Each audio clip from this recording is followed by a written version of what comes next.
আমি এখানে দোকান করি ছোটোখাটো, আমাকে উঠানোর জন্য ব্যস্ত হয়ে উঠছে। অভিযোগ এটাই যে আমরা হলো দিন আনি দিন খাই, ছোট একটা চায়ের দোকান আছে, চায়ের দোকান করে আমরা খাচ্ছি। তারা আমি দেখেছি এই দোকানদার আমার জন্মের আগের থেকেই ছোটবেলার থেকেই দেখে আসছি। এদের বাপ ঠাকুরদা করেছে, বংশ পড়ায় কাজ করছে এবং একজন হ্যান্ডিক্যাপ্ট এখানে।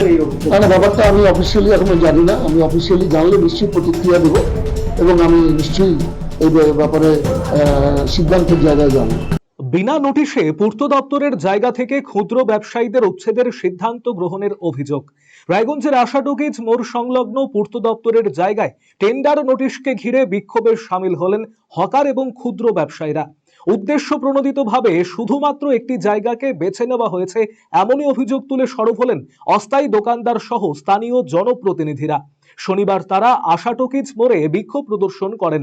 তাদের অভিযোগ, শহর জুড়ে রাস্তার দুই ধার পূর্ত দপ্তরের জায়গা সবটাই হকারদের দখলে।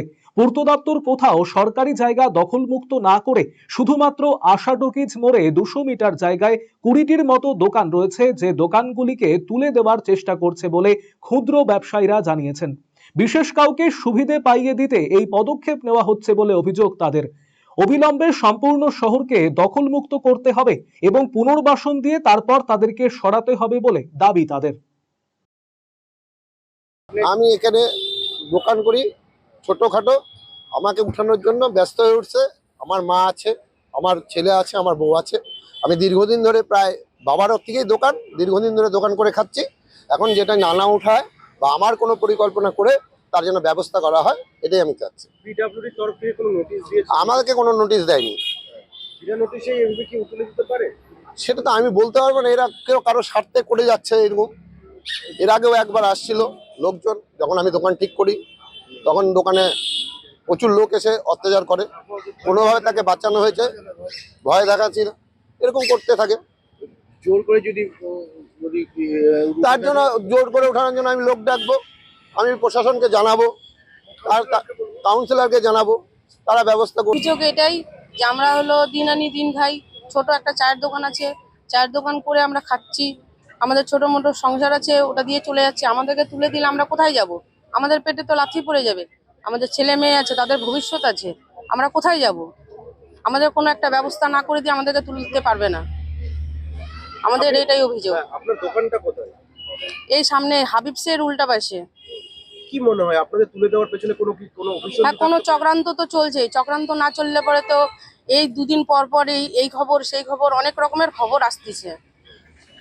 আর শহরে তো কোনো জায়গায় এই উচ্ছেদটা না, হচ্ছে না। এই টুকটা জায়গাটার মধ্যেই আমাদের হলো উচ্ছেদ করার জন্য উঠে পড়ে লাগছে, ভয় দেখাচ্ছে। এর আগে আমার দোকানে তালা ভাঙছিল চুরি করার জন্য, কিন্তু সেই সাফল্য হয়ে পারে নাই। এদিনের এই বিক্ষোভে উপস্থিত ছিলেন পৌরসভার প্রাক্তন কোঅর্ডিনেটর সাথী মুখার্জি, রায়গঞ্জ শহর তৃণমূলের প্রাক্তন সভাপতি প্রিয়তোষ মুখার্জি সহ বিক্ষোভকারীরা। প্রিয়তোষ বাবু পূর্ত দপ্তরের এই সিদ্ধান্তের সমালোচনা করেছেন। আজকে আমার কাছে সকালে খবর গেল যে এখানকার যারা দোকানদার আছে, তারা আমি দেখেছি এই দোকানদার আমার জন্মের আগের থেকেই ছোটবেলার থেকেই দেখে আসছি। এদের বাপ ঠাকুরদা করেছে, বংশ পড়ায় কাজ করছে এবং একজন হ্যান্ডিক্যাপ্ট এখানে ছেলেটি আছে, এই যে বুদ্ধুর ভাই, ও গদা, এবং মনদা চায়ের দোকান, এখানে একটা চায়ের দোকান। তো এদেরকে উচ্ছেদের একটা চেষ্টা হচ্ছে। এখানে পিডব্লিউডি একটা টেন্ডার করেছে কি যে এই এরিয়াটুকু সৌন্দর্যায়ন হবে। তা আমাদের বক্তব্য হচ্ছে, রায়গঞ্জে সৌন্দর্যায়ন হোক, আমরা সবাই চাই।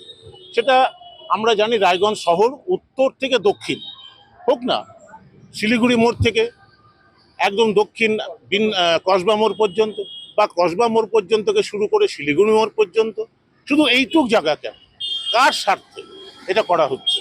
তো আমরা চাই আমাদের মাননীয় মুখ্যমন্ত্রী, মানবিক মুখ্যমন্ত্রী, উনি বলেছেন যত হকার আছে এবং তিনি তাদের পুনর্বাসন দিয়ে তারপরে তারা উঠেছে।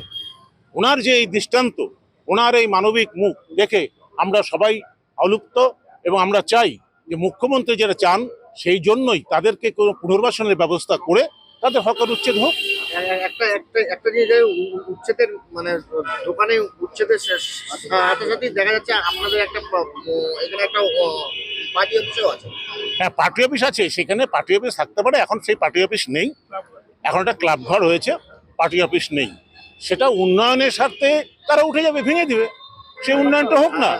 আর যদি জোরপূর্বক যদি না, জোরপূর্বক হলে যারা এখানে আছে, তারা বলেছে আমাকে, আমি তাদের জন্য আছি, পাশে আছি। জোরপূর্বক না হয় সেই চেষ্টা করব। এবং পিডব্লিউডি আমাদের কোনো নোটিশ দেয়নি, পৌরসভা থেকে আমাদের আমরা জানি না, এবং পৌরসভার সাথে কথা বলে পৌরসভাও জানে না যে এখানে একটা সুন্দর জনের যে টেন্ডার হয়েছে। আপনারা কি চাইছেন এখন? যদিও বিধায়ক তহবিলের টাকায় ওই এলাকায় সৌন্দর্যায়নের জন্য টেন্ডার করা হয়েছে এবং আগামী দিনে ধীরে ধীরে সারা শহরকে পূর্ত দপ্তর দখলমুক্ত করবে বলে জানান পূর্ত দপ্তরের এক্সিকিউটিভ ইঞ্জিনিয়ার জয়ন্ত চক্রবর্তী। হ্যাঁ, ওটা বেছে বেছে ওই জায়গাটায় সেরকম ব্যাপারটা নয়। তো অ্যাকচুয়ালি ওটা আমাদের একটা স্পেসিফিক ফান্ডের থেকে আসছে, সেইটা আমাদের ডিএম অফিস থেকে স্যাংশন হয়েছে এবং ওটা ওই অ্যাপ্রুভাল এবং ওটা এমএলএ এর ফান্ড আর কি।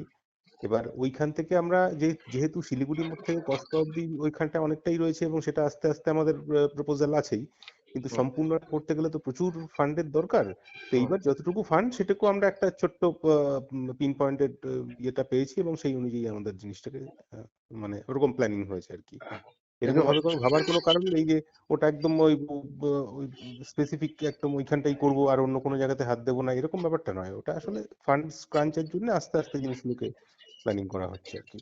ওনারা তো পুনর্বাসনের দাবি করছেন, পাশাপাশি ওনারা কোথায় যাবেন সেটাও বলছেন আগে থেকে, এবং এমনকি পিডব্লিউডির তরফ থেকে কোনো নোটিশও করা নেই, বিনা নোটিশে তাদেরকে তুলে দেওয়া হচ্ছে কিংবা টেন্ডার এই প্রসেসটা চালু করা হয়েছে, এরকম তারা একটা অভিযোগ করছেন। না, টেন্ডার প্রসেসটা একটা জিনিসের যখন কাজের একটা টাকা স্যাংশন হয় তখন তার মানে পুরো সম্পূর্ণ নোটিশ দিয়ে সবকিছু তুলে দিয়ে পরিষ্কার করে আবার এটা করবো এরকম ব্যাপারটা তো হয় না। যখন আমাদের ফান্ডটা স্যাংশন হয়ে যায় এবং একটা আমাদের আলাদা একদম অ্যাসিওর্ড হয়ে যাই আমরা, তখনই ওটা টেন্ডার করা হয় এবং টেন্ডার করার পরে যখন কাজটা করা শুরু করব, প্ল্যানিং করা হয়, তখন আস্তে আস্তে সেইভাবে ওনাদেরকে বলে বুঝিয়ে বা যেভাবে ওটাকে সরিয়ে করতে হয়। এমন তো নয় যে ব্যাপারটা যে সব একদম সরিয়ে পুরো পরিষ্কার করে তারপর আমরা শুরু করব, এরকম ভাবে করলে তো কোনো প্রজেক্টই আর হবে না আর কি। যদিও পৌরসভা এ বিষয়ে কিছুই জানে না বলে জানান রায়গঞ্জের পৌর প্রশাসক সন্দীপ বিশ্বাস। না, ব্যাপারটা আমি অফিসিয়ালি এখনো জানি না। আমি অফিসিয়ালি জানলে নিশ্চয়ই প্রতিক্রিয়া দেব এবং আমি নিশ্চয়ই এই ব্যাপারে সিদ্ধান্তের জায়গায় যাব, কিন্তু এখনো আমি কিছু জানতে পারিনি। আমি জানলে নিশ্চয়ই যাবো। না, আমাকে তো পিডব্লিউডি কিছু জানায়নি। আর যদি অনেক চিঠির ভিড়ে যদি দিয়ে থাকে আমি জানি না, আমাকে খোঁজ করতে হবে অফিসে, আমাকে স্পেশালি আমার বড়বাবুকে বলতে হবে যে এরকম কোনো চিঠি আছে কিনা। দেখবো আমি 27 তারিখ। একটা প্রশ্ন, সেটা হচ্ছে পিডব্লিউডি এইটুকু জায়গাতে কি হিসেবে তুলে দিতে পারে গোটা শহর? আলোচনার পরিপ্রেক্ষিতে বলবো, এখনই মন্তব্য করে ফেলবো। আরসিটিভি সংবাদ, রায়গঞ্জ। রায়গঞ্জবাসীদের জন্য সুখবর। যারা দীর্ঘদিন ধরে জয়েন্টের ব্যথা ও হাড়ের সমস্যায় ভুগছেন তাদের জন্য রায়গঞ্জ দিশারিতে আসছেন আরএন টেগোর হাসপাতালের জয়েন্ট রিপ্লেসমেন্টে ভারত বিখ্যাত অস্থিরোগ বিশেষজ্ঞ doctor Barun Dutta, MD, DNB. এখন থেকে প্রতি মাসের নির্দিষ্ট দিনে ডাক্তারবাবুকে দেখাতে আজই যোগাযোগ করুন দিশারি হেলথ কেয়ার, উকিলপাড়া, রায়গঞ্জ শাখায়। যোগাযোগ করুন 7477785509 এবং 7477785512 এই নম্বরে।